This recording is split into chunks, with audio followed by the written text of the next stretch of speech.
Hey, let's bring in Scott Bauer. He's the CEO of Prosper Trading Academy. He's joining us. Scott, Happy New Year. Good morning to you. Happy Tuesday. And no numbers to look at the bottom of the hour here, but the jobs this week is probably going to be the primary focus. Would you agree?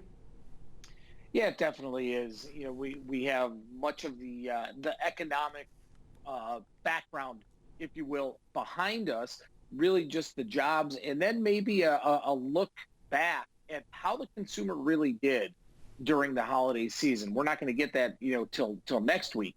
But to me, that's going to be the focus. The jobs number this week, is going to be probably in line with what we've seen. But obviously, squarely, we have the election today. We have tomorrow what's going to happen in Washington, and then we kind of move on from there. Scott, I wanted to get your thoughts on the jobless claims because they had been a bit of a concern. We had been watching them inch higher, but it kind of flew below the radar with the holiday and all last week, a number solidly below 800,000. It did. And, it's almost sad to say in a way that a number below 800,000 is a good thing, right? Right. But yet it is in this day and age here. And so, yeah, it did fly below the radar, Ben, and hopefully we see that small trend continue. It was 1 week. Hopefully it does continue that way. I think we're going to struggle for a little while longer, though. All right, something to watch there in terms of jobless. And as mentioned last week, 787,000. They're looking for, it looks like 800,000 this week. Scott, also on the minds of traders and probably a focal point is the FOMC meeting. We've got the dollar, which has been hanging out near these lows. The Fed's been pretty clear in terms of their expectations as far as rates. We saw a volatile day in terms of treasuries. How big of a deal for investors will the minutes on Wednesday be? I don't think very big at all. In fact, we saw some notes come out yesterday. I think it was from Loretta Meister about, rates just not going anywhere. And they can't. They really can't, Ben. Inflation is not a concern. Yeah. And until we turn this corner here, the market can count on rates staying right here. And that's probably not a matter of months, Ben. That, in my estimation, it's at least for the rest of this year and probably going into 2022. Rates staying where they are. One thing we've been seeing, though, Scott, is the yield curve, which has been steepening a little bit with the shorter dated just kind of, closely tied to the Fed. And as we just mentioned, expectations that they're going to keep them there for a while, or as is for the while. But certainly the longer dated tied to some of the vaccine news and some of the optimism. And one could argue expectations that some of the stimulus that we will have been seeing and potentially some to come still could bring about some inflation concerns. I mean, we were talking earlier in the show about how commodities have been on the rise, the grains, energy markets, and, metals for that matter.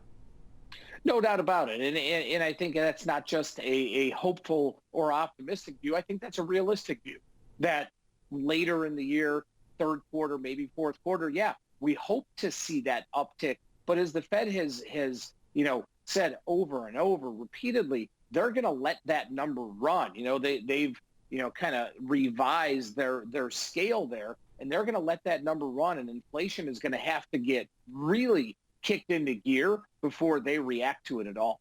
Scott, a volatile day for the Treasuries, an intraday a swing, but I guess I'm wondering in terms of gauging when that's changing the Fed's sentiment as far as letting inflation run hot, when we're starting to see it reach that level. I mean, I keep looking at the TYX, the TNX, the spike high we saw in March, the spike low, and everything in between right now I've been calling noise and just kind of digestive. Would you agree at this point? I mean, are those the levels that we need to keep an eye on before we can really determine that sentiment has shifted?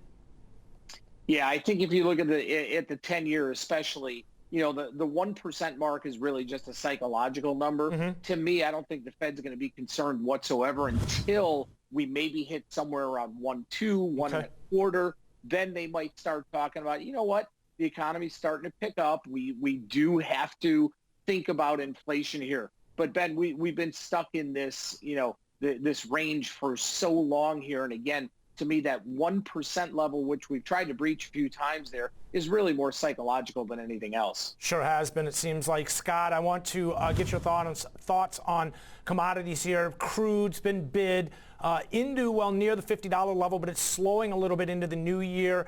I'd imagine that the next catalyst here is going to be this OPEC Plus meeting. They increased output by 500,000 barrels per day this month, but the focal point here right now is mostly next month and in the coming months as far as their expectations for demand? It sounds like Russia wants to open up the spigots again. Right.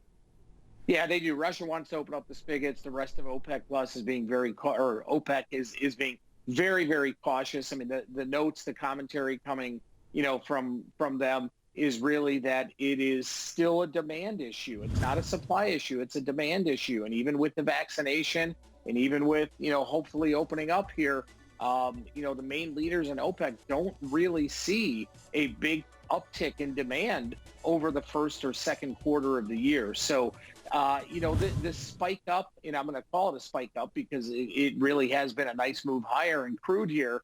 I'd be very careful on the long side. Noted. I mean, we're going to have to see some of the distribution of the vaccines on the move here. Certainly the numbers that we had been looking for in December we fell well short of, and maybe that slowed some of the momentum to the upside as well. We'll keep an eye on the dollar because that's a major influence there. Speaking of the dollar influencing products, you've got gold, which has been bid back to 1950.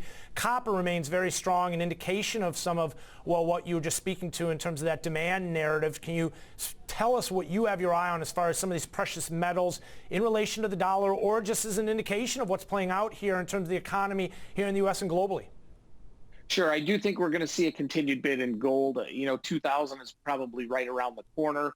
It's going to be here sooner rather than later, in my opinion. But you just really hit the nail on the head for me, Ben, and that was with the copper market. And that has not only just taken off, it has sustained its big rise at these highs here. And I think that it's going to continue because this is, really based on what's going on, the news that we're seeing out of Asia, that they have some of the economic rebuilding in place right now that maybe we're not seeing here. And that tailwind is going to keep the copper market red hot. I like it. Tailwinds, we're talking trends, we're talking red hot copper markets, and certainly proof positive of why they say that the trend is your friend. Anyone who's been fighting these markets have been very fast recently, that's for sure. And Scott, really appreciate you joining us here, sharing some of your thoughts in terms of commodities and a look ahead in terms of what we should be dialed in on this week as far as the Fed and the jobs reports headed our way. That's Scott Bauer, ladies and gentlemen. He's the CEO of Prosper Trading Academy. Now,